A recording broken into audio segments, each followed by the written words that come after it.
Good evening. I would like to call this meeting to order. Mr. Lotzenheiser, may I have roll call, please?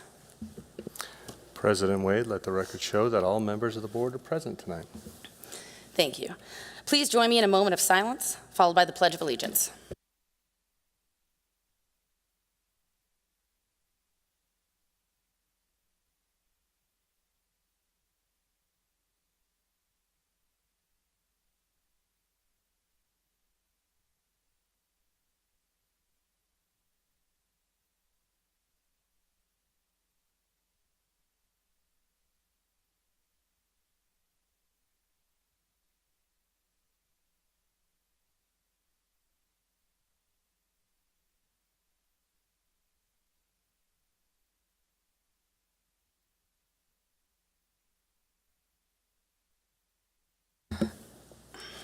I motion to approve the agenda.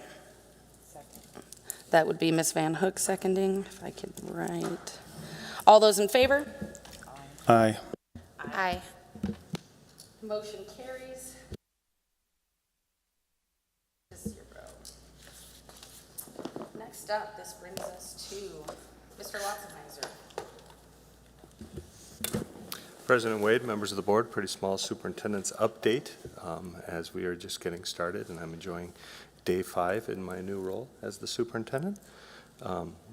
As you look at upcoming events, summer's over, guys. It's Thursday, July 17th, school starts. We have our teachers reporting on Monday, and then Thursday, July 17th is when school starts. We have Wednesday, July 30th, our middle school curriculum nights. Thursday, August 7th, our elementary school nights. And then Tuesday, August 12th is our next board meeting. So that's when we'll have a little bit more robust update then. Thank you. All right, thank you. Next on the agenda are the requests to speak. If you could please play the video.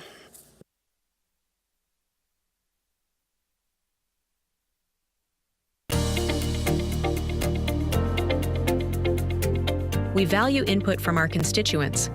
This time on our agenda has been set aside for anyone from the audience who wishes to address the board. Those that wish to speak should have filled out speaker cards, which are due prior to the start of our meeting. Members of the board may not discuss, comment, or take action on matters raised that are not specifically identified on the agenda. Therefore, pursuant to ARS 38-4 31.01I, action taken as a result of public comment will be limited to directing staff to study the matter, responding to any criticism, or scheduling the matter for further consideration and decision at a later date. Also, we ask that audience members practice proper public meeting decorum, refraining from either negative or positive responses, including clapping or verbal outbursts, to ensure fairness to all points of view. Those that refuse to follow these rules may be asked to leave. In accordance with Policy BEDH public participation at board meetings, if considered necessary, the governing board president shall set a time limit on the length of the comment period in order to ensure that each individual has an opportunity to address the board. The president may also set a time limit for individual speakers. Thank you for your cooperation.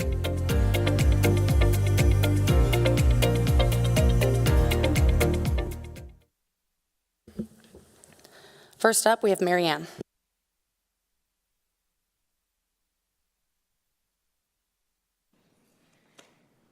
Good evening, board. Good evening, new superintendent.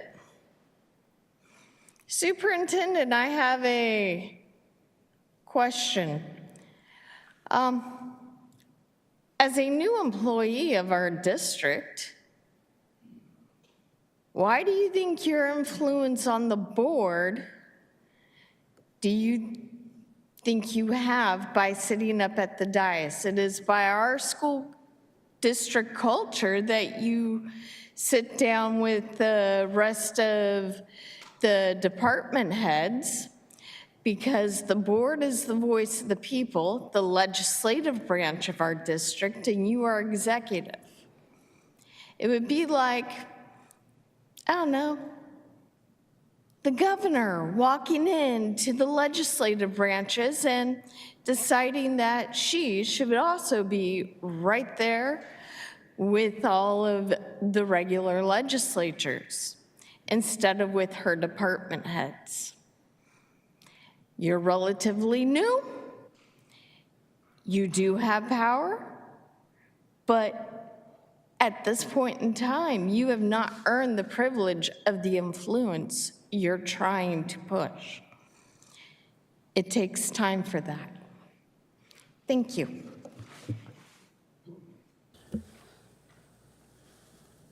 Next, we have Linda Payne.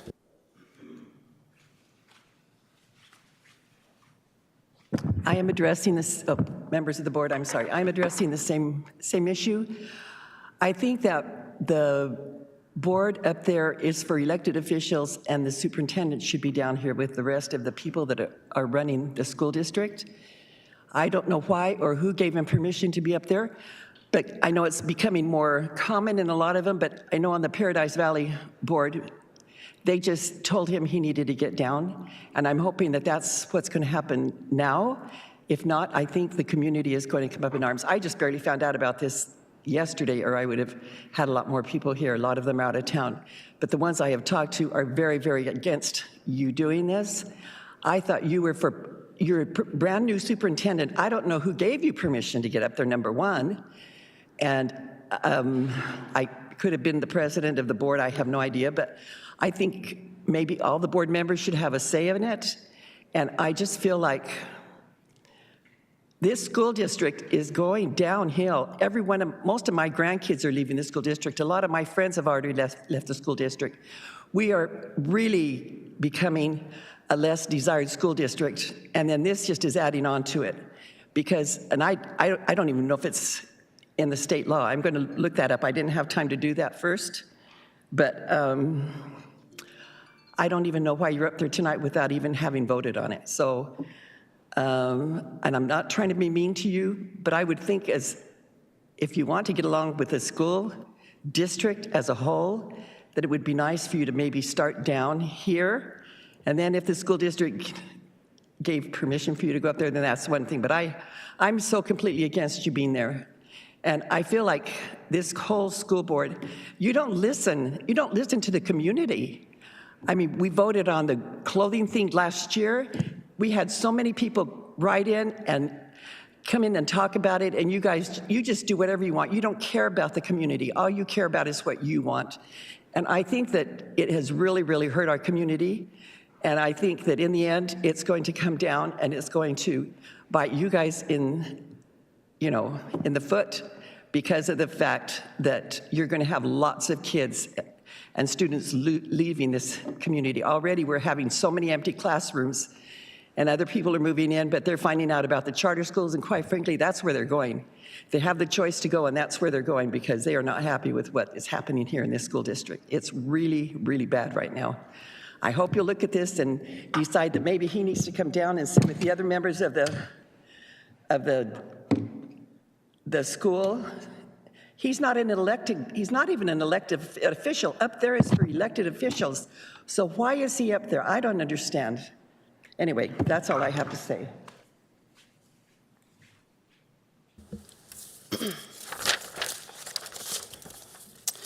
All right, this brings us to consent agenda. I motion to approve consent agenda items 5.1 through 5.10.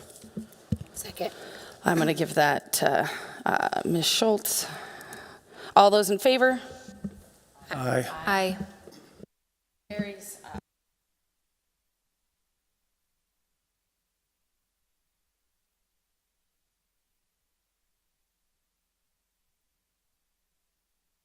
Comments from the board before I motion. Oh, sorry, that was not on the microphone. For record and posterity, because I didn't have this on, that's on me. The motion was seconded by Ms. Schultz. It passed 5-0 for the consent agenda. This brings us to superintendent seated with the governing board on the dais. Any questions or comments from the board? Sorry, I thought I pushed it. President. President Wade. I'd like to address this concerning change that was communicated via email without board discussion or approval regarding Superintendent Latzenheiser's decision to move onto the dais during board meetings. It also said that we would continue to follow the same format of receiving our agendas on Wednesdays moving forward. The tone and manner of this announcement were concerning and immediately brought to mind leadership approach I've seen in Scottsdale as an example. It also raises the question of whether this shift is being influenced by the Superintendent Association. I would like to understand what specifically led our superintendent to pursue sitting at the dais. If this decision is connected to mentorship or advice from organizations like ASA or AASA, I would strongly encourage him to reconsider. That approach does not reflect the kind of governance or leadership we value or need here in Higley. To be absolutely clear, the dais is meant for elected officials. It represents the authority entrusted to us directly by the voters. While the superintendent plays a vital role in our administrative leadership, he is not an elected representative. He reports to the board. His appropriate place is with administrative staff, not among those elected to govern. Though some may view this as a minor change, it carries significant symbolic weight. In a representative republic, it is essential to maintain a clear distinction between those elected to make policy and those hired to implement it. Blurring that line diminishes the role of elected office and falsely suggests equal standing between administrators and the board. This can also embolden superintendents to overstep their role or assert influence inappropriately, which seems to already be happening. What's even more troubling is the way this decision was made. According to the message we received, Superintendent Latzenheiser requested this change from President Amanda Wade, who said it was okay. This is not how this board is supposed to operate. Neither the superintendent nor the board president has the authority to unilaterally make this decision. It should have been brought to the full board as a discussion or action item without me needing to request it. Let me also remind everyone that the role of the board president is primarily procedural. Per board policy, the president facilitates meetings, signs documents when needed, and serves as a liaison. Beyond that, they have no more authority than any other board member. No single member can make such decisions on behalf of the entire board. Superintendent Latzenheiser's sidelining differing viewpoints on this board and undermining both collaboration and mutual respect. If you truly want to foster a respectful and cooperative working relationship, that starts with listening to and valuing all board members, not just those that might share your perspective. And let me be clear, it is not the superintendent's role to dictate how this board operates. In the email you said, "I'm so excited to start this new journey with you.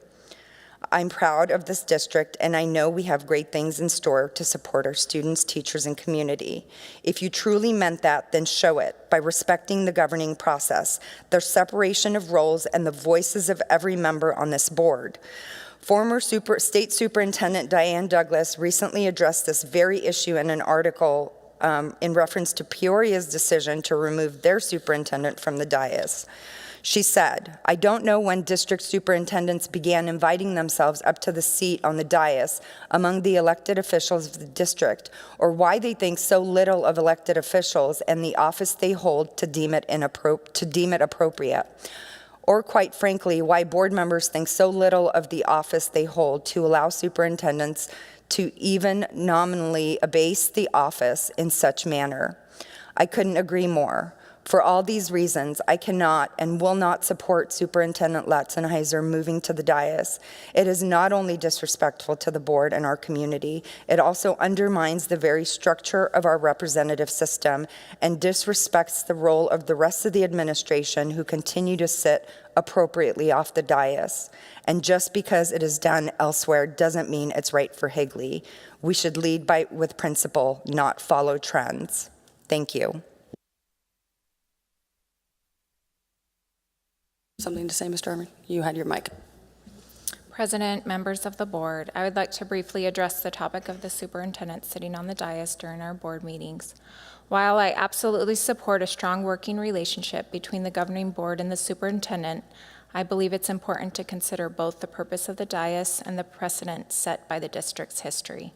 For many years, Higley Unified School District operated effectively and professionally without the superintendent seated at the dais.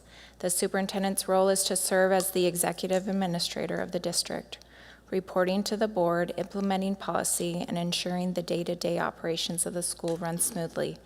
The board's role is governance, not management. Maintaining a physical distinction between the two helps reinforce the important separation of powers and protects the integrity of our oversight responsibilities. Thank you. President Wade.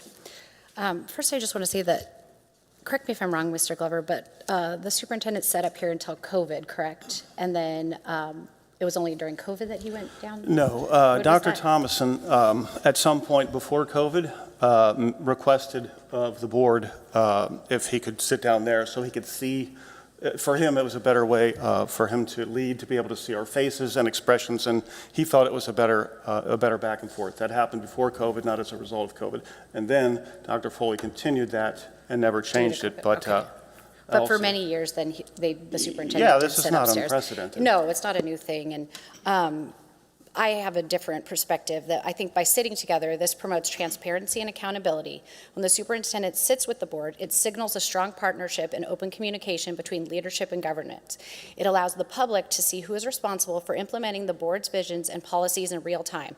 The board can't function without the superintendent and vice versa.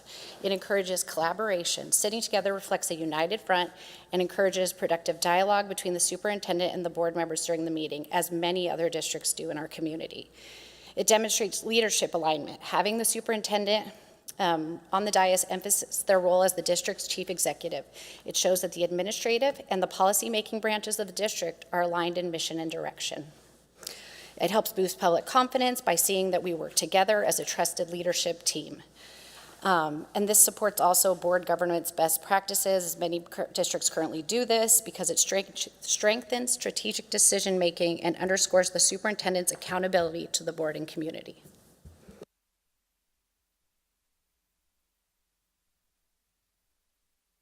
Okay, thank you, Madam President. Yeah, so, well, surprise has become an issue. I mean, for my part, I'm not confused by what my role is or what the superintendent's role is, and I don't think Mr. Lotzenheiser would be either, wherever he sits. It was communicated to me that this was an effort to be collaborative, and I take him at his word for that, but I'd like to hear from you also, Mr. Lotzenheiser. I don't want to have an acrimonious relationship with anyone on the board or with the superintendent. I do not think he was being intentionally disrespectful. My knowledge of Mr. Lotzenheiser is that he's not that way. He doesn't seek to insult or to be disrespectful. If it was, if we can maybe learn about how we have to communicate with one another on the board, that's an area that we all can improve on. But using that kind of, I thought the rhetoric was a little bit excessive. So I'd like to give him a chance to respond, but historically, it was Mr. Thomason asked to sit down there. That was his request. I looked at Queen Creek. That superintendent's up there. This is not uncommon. Chandler's is, Mesa's was. Who else? Gilbert's always has been. And so you can see that this is built for more than 5 seats. But whatever will work best to get this district working the best is what I would support. Well, sorry, President Wade, I just want to say, I want to say I agree that we should all, there's no one decision, and while the president is merely for formalities, then this isn't an actual action item that we even have to vote on. It's not something, so it's just a courtesy vote, I guess, right? Or is that the best way to explain it? Board Member Schultz, Vice President Schultz. Well, correct. So essentially, this is not a procedure. It's not a policy that is in place. There's no law against any of this. The manner with which it happened is the idea is to foster a collaborative relationship. I think considering some of the comments that we had today, I think it is beneficial with respect to the community in that this is a partnership, full stop. Nothing we do gets done without the information that we receive from the district in order to be able to do this. And beyond that, nothing will get done if we don't have a superintendent in place to follow through and enforce the policies that we create. To piggyback off of Board Member Glover, I am aware of what my role and responsibilities are. I don't appreciate the idea that because you have a differing opinion, it somehow then means that your different opinion translates to I have less care or understanding of the seriousness with which the role that I am in or the position that I was elected to. I don't believe that's fair or genuine. I think that is, you have a different opinion, and at the end of the day, nothing I have done shows that I disrespect this position or this process or anything else. I also wish to express that as a board member, I value the other board members that are on this board, which is why the desire to make it a board issue and then put it on as an action item, okay. Because again, there is no procedure, there is no policy, this is just something that we're doing, and it's because we had people who have felt differently, this is why it's an action item at the present moment in time. I do think it is important, oftentimes respect is viewed, or in this manner today in this room, it has been expressed as respect is a formality of a situation. Because we're up here and somebody else is down there, that means we somehow command respect. And I'm going to go as an individual who has to stand in front of a room as part of a career and understanding that those relationships are built upon respect. Where I sit and where the other individuals sit has nothing to do with respect. How I treat that person, how that person treats me, how we interact, that is where, for me, the respect comes down. At the end of the day, we hired an individual to do a job. That is the way this works. That is our responsibility. At the end of the day, we look at policies and what is best and most conducive for our district to function. At the end of the day, considering something that it was common, considering this is where he gets an opportunity to do that, and I'm happy that we have an opportunity for you to be able to express your desires so we can go out there beyond the conversation that you and I had for this. I find it concerning that a respectful relationship is predicated on where you sit. I find that to be, at least for me, concerning. Because at the end of the day, respect is based off of treatment for myself, my ideas, where my position is, and vice versa.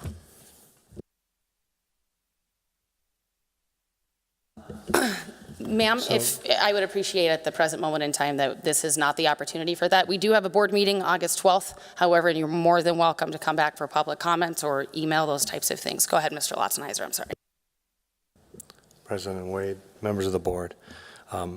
Yeah, I understand that this is a change and it's something that's very different than what we've done here in Higley. And from my aspect, I look at us as a team together. We are the leadership team, right? I'm your employee, and I'm well aware I am your only employee that you have, and that you will, you have tasked me for taking your directive and your policy and then putting it forward with my team and with our community. When I look at a dais and when I look up here, I think it's important that people know that we are in communication and we are part of a team, that we will provide that leadership going forward. It was not meant to be disrespectful at all. In matter of fact, I think by being up here, it's more I'm respecting and being part of this team and being able to listen to you and represent that as we go forward. I am the lead educator. My job as a superintendent is to be the lead educator and that liaison and that face of the district from an educational perspective. And so I think it's important for us to be up here and to signify that we're going to move forward together. We know we might not always agree on everything. That's the nature of life. But I think it's important that we can be able to represent that we are moving things forward and that our goal is really what are we doing to be able to support our teachers, to be able to support our kids. And that's the goal. So no disrespect was intended by any of the communication as moving forward. I did feel like it was an appropriate time coming in instead of changing randomly as we go through. I am aware I came on at COVID that it's down. I do understand, and with my peers that I see, in every district I've ever been in, the superintendent has been on the dais moving forward, as Mr. Glover alluded. There are 6 spots up here. This was built for 6, with 5 being the governing board and 1 being the superintendent. And so knowing that, I am happy to sit wherever you guys would like. And if the decision is, if you would like me to sit back down, I support that as well. I do want to have a good working relationship with every single one of you, because I think together we can do the best for this district. And together we can make the appropriate decisions, and you guys can make the decisions, and you entrust me then to move us forward and to support our kids. And so I appreciate that. I appreciate the comments and the perspectives, and I'm happy to do what the board asks. Thank you. President Wade, this actually should have required a vote. It shouldn't have just been approved by one person. So the fact that it is an action item, it should have been from the beginning. I think it's also disrespectful for the fact that the move occurred before the vote even took place, and according to the agenda, we wouldn't be voting to remove you. The vote is to approve you being able to sit up here. And we've functioned just fine and collaborated just fine with you being able to sit with the superintendent being able to sit with their administrative team, because that's the team you're on. You are not an elected official to sit up here and blur the lines of governance and decision-making authority. And the way that this is perceived to the public is a problem, because where you sit does matter. And the optics is huge. The dais is for governing board members, elected officials. And you report to the governing board, and you are part of the administrative team, and you should be seated with the administrative team and not elected officials. And I said it when I walked in, I was surprised to see you already on the dais. And that should have waited until we were able to have a discussion and a vote.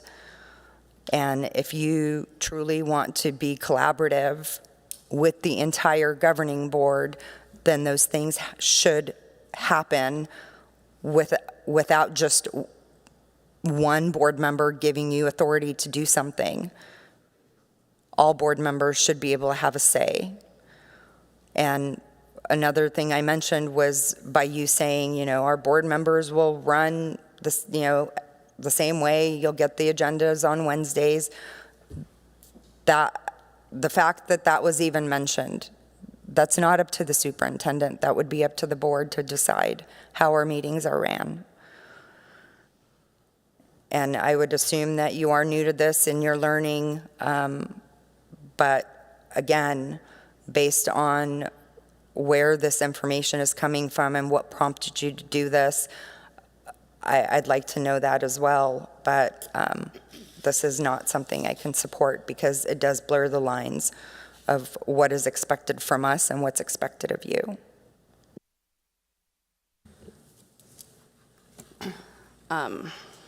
Sorry, before I motion,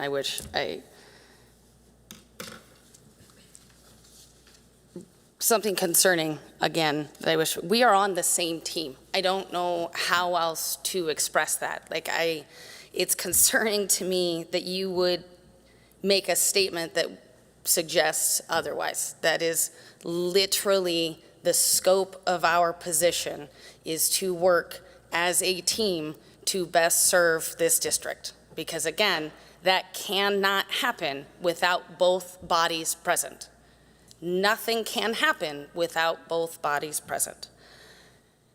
I hear that you feel differently, and I, again, think that is more than okay.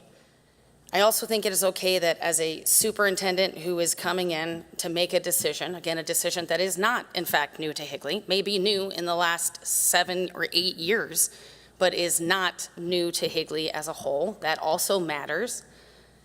And in no way, shape, or form does it change any aspect of our process.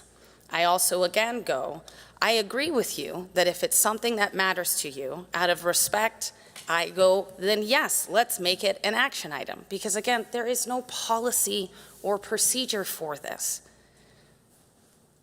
so I wish to at least ask the question on whether or not you view this as a partnership, because it feels as if it's more adversarial rather than a partnership when you make expressions like we are not on the same team. Because again, all of us are Team Higley. All of us are doing what is best for our students here in Higley.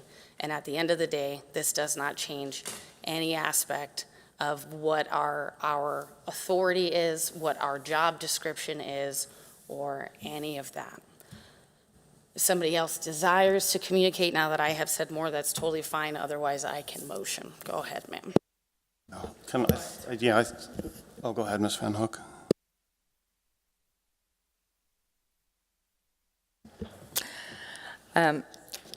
It's a decision, it's a change, so it should require a board discussion and a vote. And it doesn't require a policy to say that such item should be a action item. It should just be common knowledge that when we're making such a decision that it should be a board discussion. And sitting locations doesn't prevent us from working as a team, but it does blur the lines of our roles, and that is the problem.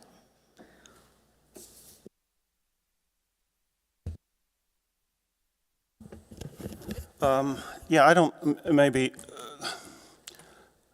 I was thinking about making a motion, so maybe we can talk this through. Make a motion to have this on the next meeting so people have more time. Maybe you have more time to talk to board members and give them more of your input. Mr. Lotzenheiser, I'd be open to that. I could make that motion. I think we're wasting a lot of time that could be spent on other more important things. But if this needs more time, I'm perfectly happy to make a motion to give it more time. I guess I have to just put forth a motion then, right? I mean, if you desire, by all means, for sure. I'm not going to stop you doing your motion at the end of the day. Obviously, you get to do that. Proceed, sir.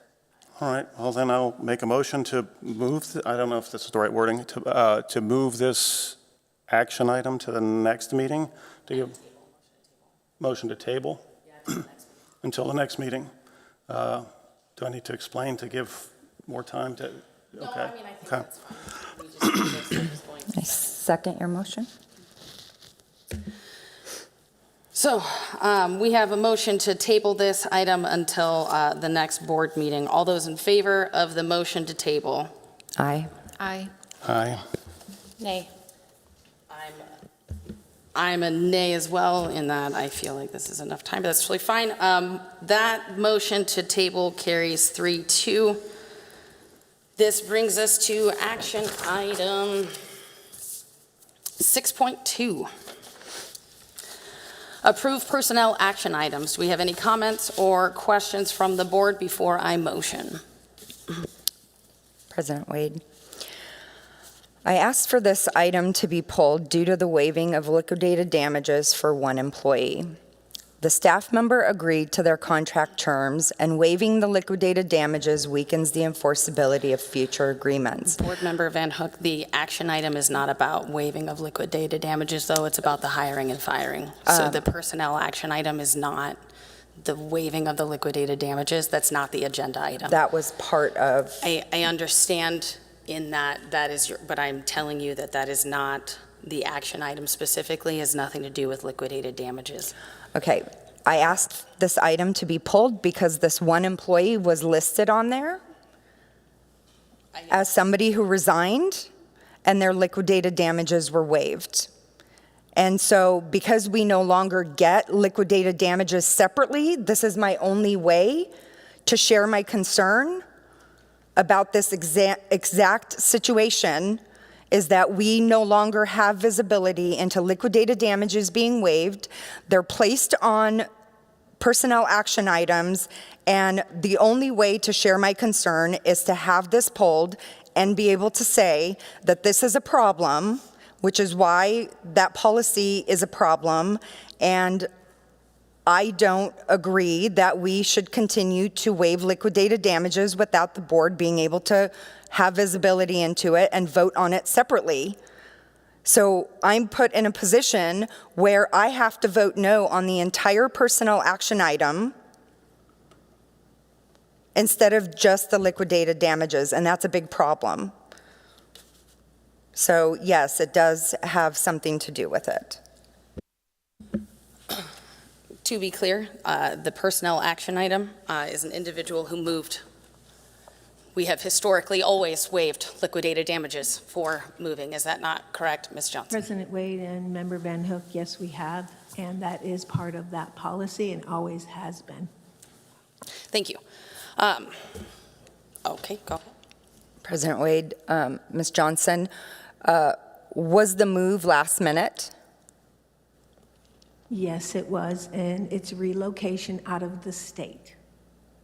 Okay, that was not shared with me at the time. It didn't say they were moved out of the state, but again, just last minute moves cost the district money, and especially when that fee is waived, the district has to pay for hiring subs and everything else.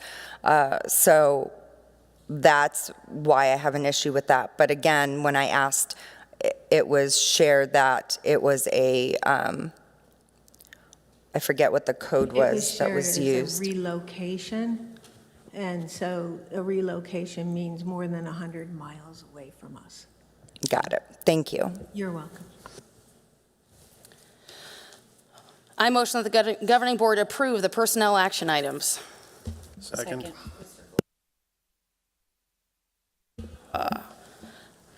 I motion the governing board approves the personnel, every time I hit it, it doesn't go. Approves the personnel action items. Mr. Second. Glover seconded. Thank you. All those in favor? Aye. Aye. Aye. All those opposed? Motion carries 5-0. Does anyone have requests for future agenda items? I motion to adjourn this meeting. Second. That would be Ms. Schultz seconding. All those in favor? Aye. Aye. Did it again, didn't it? It did not go through. We had no requests for future agenda items. Motion to adjourn the meeting was seconded by Ms. Schultz, and motion carries 5-0. Have a good night, everybody. Welcome back, teachers, by the way.